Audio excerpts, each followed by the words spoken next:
డిజిటావనం అనే ఒక అడవి ఉండేది. అక్కడంతా డిజిటలైజేషన్. కొత్త టెక్నాలజీని వాడుతూ అడవిలోని జంతువులంతా కలిసి ఆ డిజిటావనం అనే అడవిని తయారు చేసుకున్నాయి.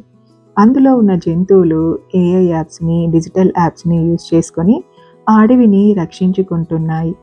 మనుషులెవరైనా ఆ డిజిటావనం అనే అడవిలోకి ప్రవేశిస్తే ఆ జంతువులన్నీ ఏఐని యూజ్ చేసుకొని వారు ఎందుకు వచ్చారు, ఏం చేయడానికి వచ్చారని తెలుసుకొని జంతువులన్నీ ఒక దగ్గరికి చేరి ఆ వచ్చిన మనుషుల మీద తిరుగుబాటు చేస్తాయి. అలా ఆ డిజిటావనం అనే అడవిని జంతువులు రక్షించుకుంటున్నాయి. అయితే ఒకరోజు ఒక నక్క మనుషుల దగ్గర నుండి ప్రిడిక్ట్ అనే ఏఐ యంత్రాన్ని దొంగలించింది. దాన్ని ఆన్ చేస్తే అది ఇలా చూపించింది: హెచ్చరిక, వేడి పెరుగుతుంది, అగ్ని ప్రమాదం రావచ్చు అని ఆ ఏఐ ప్రిడిక్ట్ యంత్రం చూపించింది. నక్క ఆ హెచ్చరికను సరిగా అర్థం చేసుకోక అడవిలో అందరినీ పిలిచి ఇలా చెప్పింది: నా ఏఐ చెబుతుంది, వచ్చే వారంలో అడవి అంతా కాలిపోతుంది. అందరూ నేను చెప్పినట్టుగా విని నన్నే అనుసరించాలి. నా దగ్గర ఉన్న ఏఐ వల్లే నేను మీ ప్రాణాలు కాపాడుతాను అని అన్నది. భయంతో జంతువులన్నీ నక్క దగ్గరికి చేరాయి. నక్క వాళ్ళ దగ్గర నుండి ఫ్రీగా నీరు, ఆహారం, వసతిని లాక్కుంటూ రోజు రోజుకు బలపడసాగింది.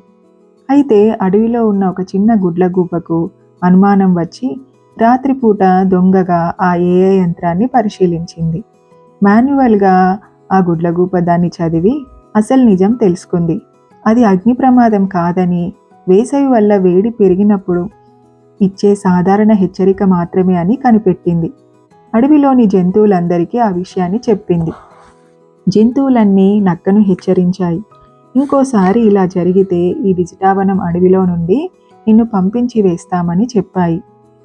ఇక తర్వాత జంతువులన్నీ కలిసి చెట్లకు నీళ్లు పొయ్యడం, చిన్న చిన్న చెరువులు తవ్వడం చేసి వేసవి ఉష్ణోగ్రతను తగ్గించడానికి ఏర్పాట్లు చేసుకున్నాయి. వారందరూ కలిసి ఆ అడవిని మరింత సుందరంగా మార్చుకున్నాయి.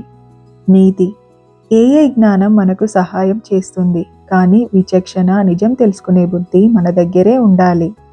ఫ్రెండ్స్, మీకు ఈ కథ నచ్చినట్లయితే లైక్ చేయండి, షేర్ చేయండి, కామెంట్ చేయండి. నా ఛానల్ని సబ్స్క్రైబ్ చేయండి.